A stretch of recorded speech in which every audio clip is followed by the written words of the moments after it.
Oh, hi, just making sure. Please give it up for Renat, who's going to tell us about the state of decentralized insurance.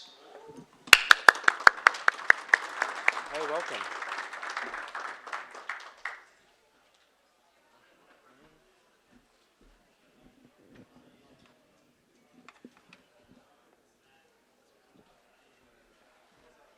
How are you guys doing? So great to be here again. It's my third in Denver. It was amazing to be here when it was very few people, a much smaller group. But next few days, actually a couple of weeks, will be amazing for all of us to reconnect. It's really great to see you in person. So I will share with you my take on the state of decentralized insurance, on the opportunities, on the challenges, and what the various teams in the space are working on, and how we collectively work on making both the DeFi products and non-DeFi traditional insurance available, and facilitate mass adoption for the DeFi for crypto, and for the non-crypto use cases. I will show you the state of them, how they help various people around the world achieve financial independence with lower risk. So I will first share with you the state of the non-DeFi use cases, and there are only a couple that are quite hard to implement. I had a great pleasure to be part of a team called EtherRisk, which started with the flight delay protection on Ethereum mainnet for developers who flew to Shanghai for DEF CON, and the DEF CONs that happen in Cancun and Prague. We continue to work on this product as an example building block, as a composable primitive that anyone can use. So that led to this current product. It's up and working. You can guys use it for flights. And it's being used as a template for projects like insurance for crops. This project in Kenya went live, and the first Kenyan farmers received payouts. There were over 17,000 farmers getting insurance. We faced a number of challenges to bring it to market. One challenge is that the cost of the amounts that are being protected are so small that it's extremely hard to distribute it. When you have a total payout of $10, right? How do you bring it to the hands of people, right? There is simply not enough unit economics in there to justify the sale of it. So we found some ways to solve this problem by bundling protection with the bag of seeds. So when the farmers buy a bag of seed, they could activate the protection that comes with this bag of seed. They don't use MetaMask. They just, most of them have phones that are not even smartphones. So they just use M-Pesa.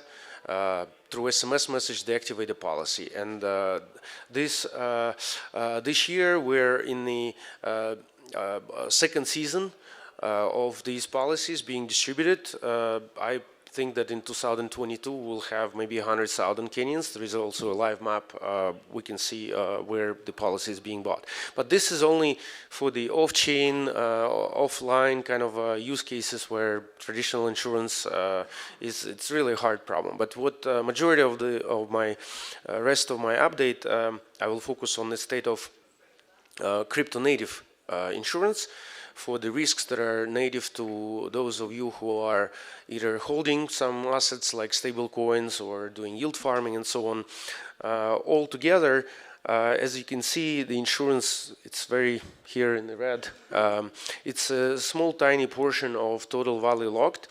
I will explain the reasons why is that and what it will be when some of the biggest problems we're facing today will be solved.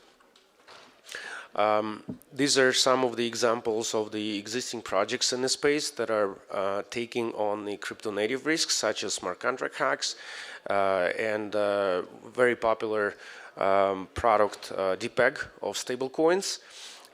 These are the two major categories of risk. The third probably major category is the slashing risk.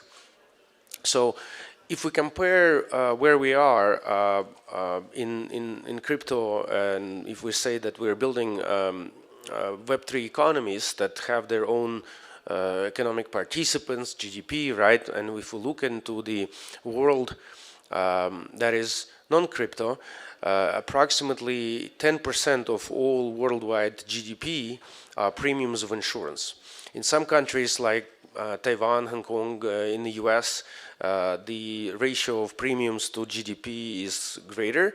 In developing countries, the ratio are smaller. Some developing countries have 2, 3, 4% of GDP, but on average, it's about 8, 10, depending who calculates using what kind of data.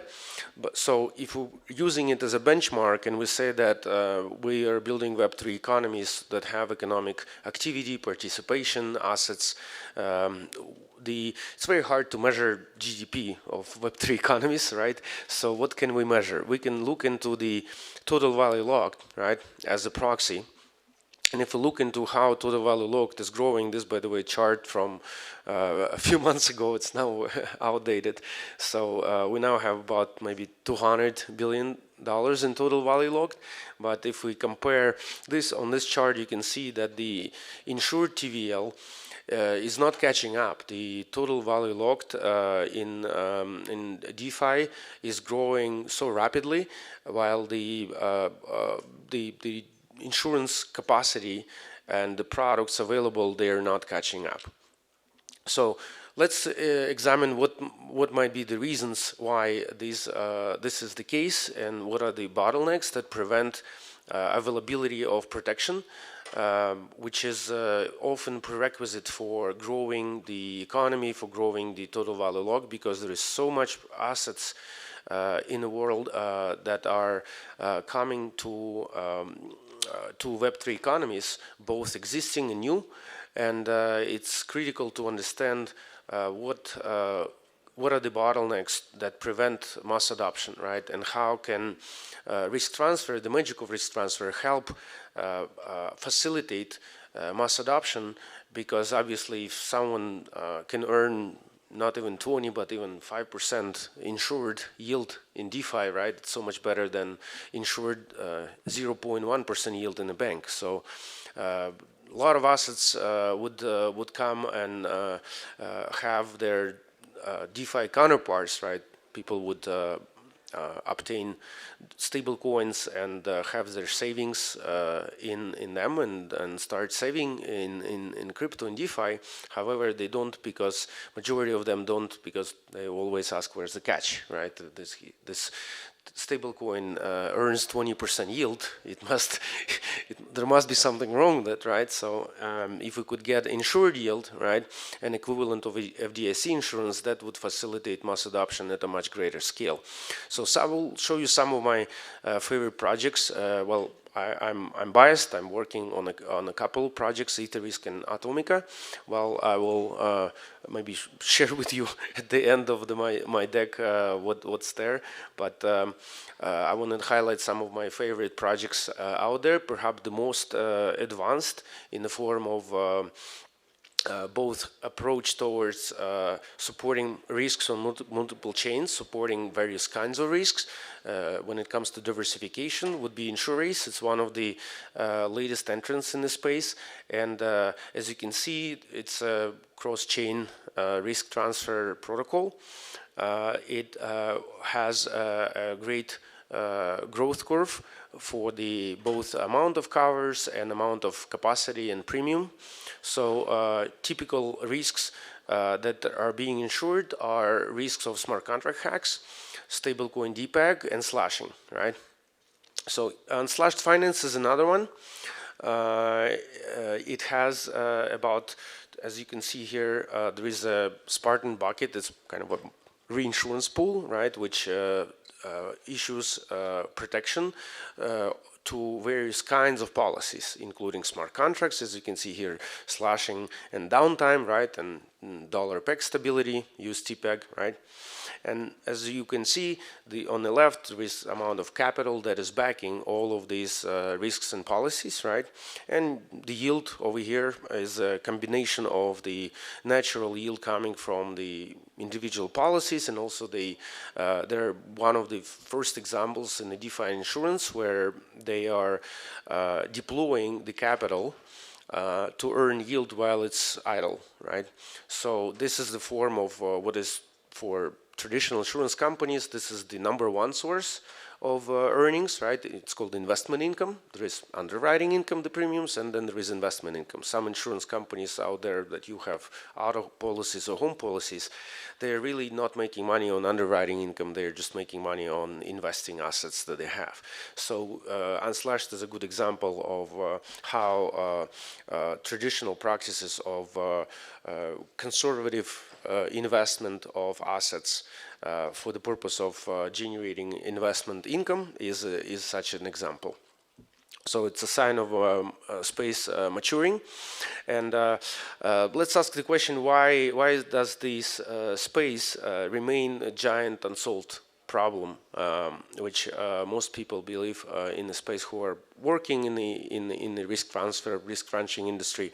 We believe that we still have a lot of problems to solve before protection will become available, before it will become available in an easy-to-use manner. I'll show you some of the bottlenecks. And some of the symptoms, we can say, are expensive policies, right? Obviously, the question is, okay, how much will it cost? And if it costs 5–10%, okay, it's not that attractive, especially if you're just protecting idle funds that are not earning yield. It's a different story if you're earning 20% yield, right? And you can certainly afford 5% insurance premium, right? But we're looking into a great divergence of premium cost, of course, it's cost of capital, but overall it's still expensive. The second biggest problem, the symptom, is that it's not available for 99% of DeFi projects. If you're just launching something here at the hackathon, right, you build something, you cannot just go to some website and get your projects insured, right? Typically, you will be asked questions, okay, do you have audit and so on, right? And then you will get a listing if you're lucky, and it may take months before protection will be available for your new project or new product, whether it's financial or non-financial. So the third symptom is that, believe it or not, but there is no problem with demand for insurance, right? Even if the price is that high, the demand is enormous. It's so enormous that there is a waiting list of buyers who are waiting for policies to become available, and they're buying out all the capacity out there. The reason why is because for use cases like yield farming, right? If you're earning 10–20% yield, it's not a problem to buy a policy and pay 5% insurance, right? So there is so much capital out there that is waiting for the policies to become available. What kind of policies you are referring to? Like, what, for instance, mentioned next to Yeah. want to insure? Yes, it's smart contract hacks, the number one, and it's a depeg protection of a stablecoin. Let's say you buy USDT and you invest it, right? The more conservative investors out there that have billions of dollars in capital that they can deploy, they're asking a question: what if USDT is not backed by dollars, right? What if it will be priced at 70 cents on the dollar, right? Either a way for me to get protection so I can sleep well and enjoy my 5% yield, right? So the same thing, like, so smart contract hacks that includes the recent big hacks of bridges, right? Like wormhole attack last week. There was a Meter.io attack also actually this week, right? that happened on like Tuesday. These are all examples of policies that are in high demand, but look, for meter, you could not even buy. It's not available for meter, right? For wormhole, I'm not sure if there was anyone was insured, but that's the case. Did I answer your question?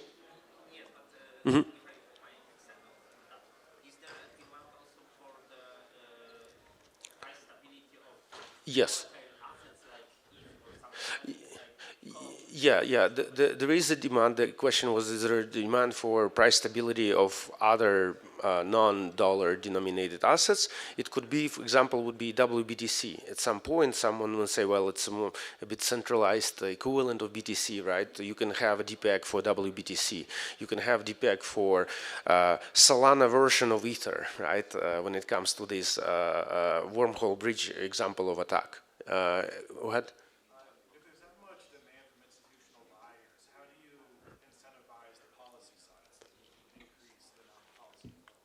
The question is how can you incentivize amount of, I guess, capacity if there is so much demand from institutional investors?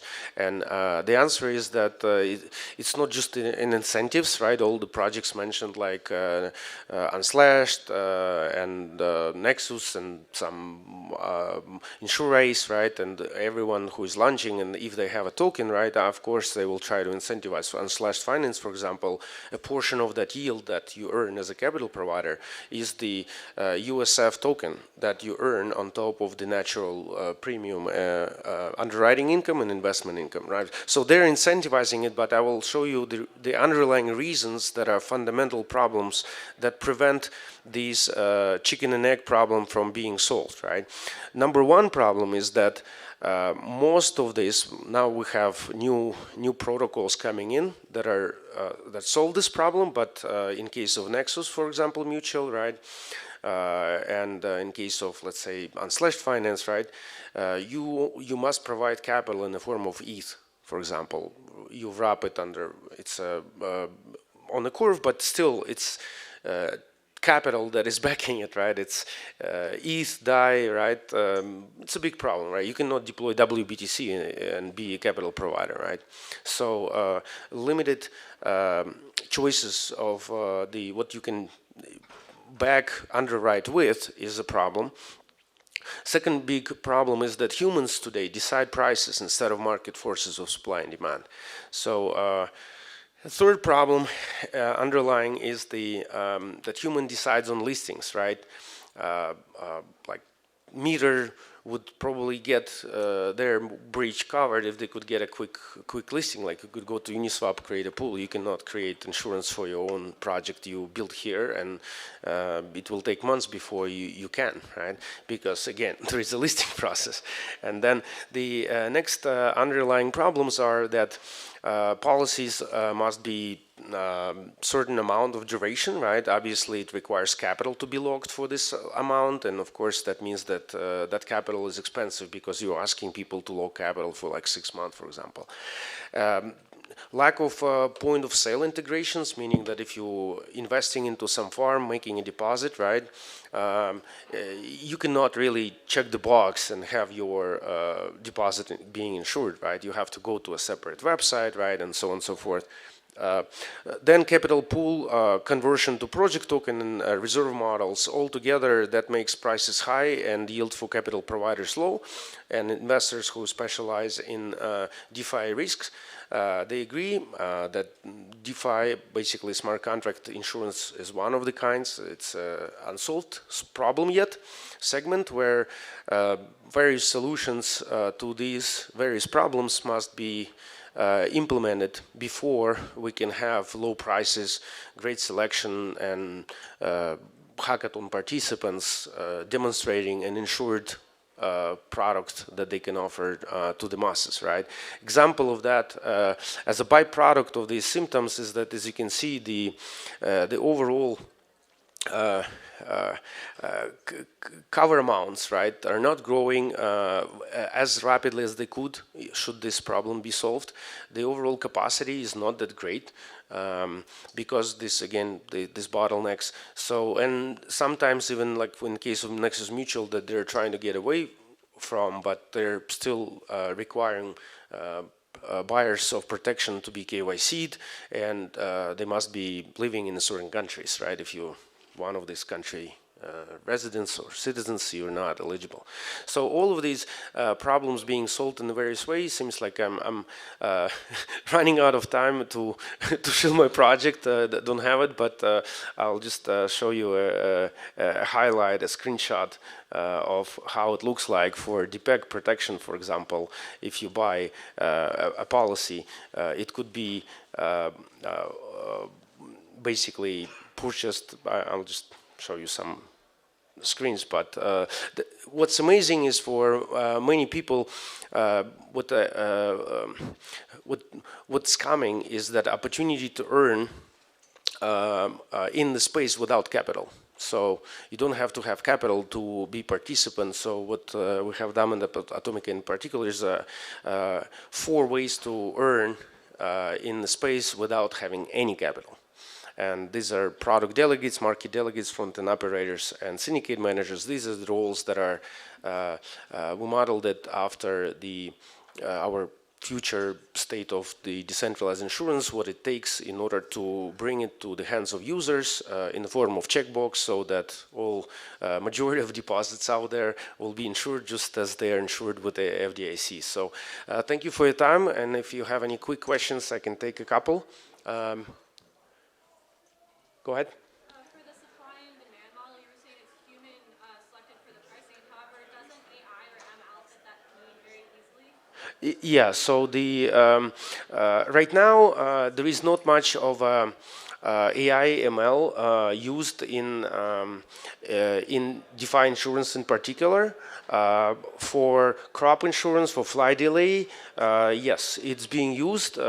One of the speakers here later at the event, Jack Brookman, he was like 5 years ago when we started working on decentralized insurance. He wrote a Python script that used the past history of flights being delayed to price the cost of a policy. So we will see more of it, but one of the solution to a problem of pricing is basically make it based on supply and demand. And our approach is to price it on the utilization curve like Compound does, prices their capacity.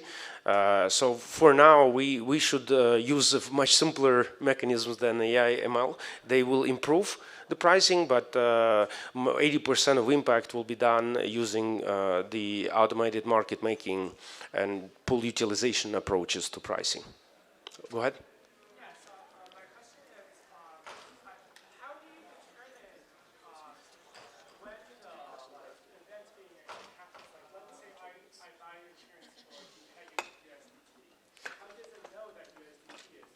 Yeah, it's using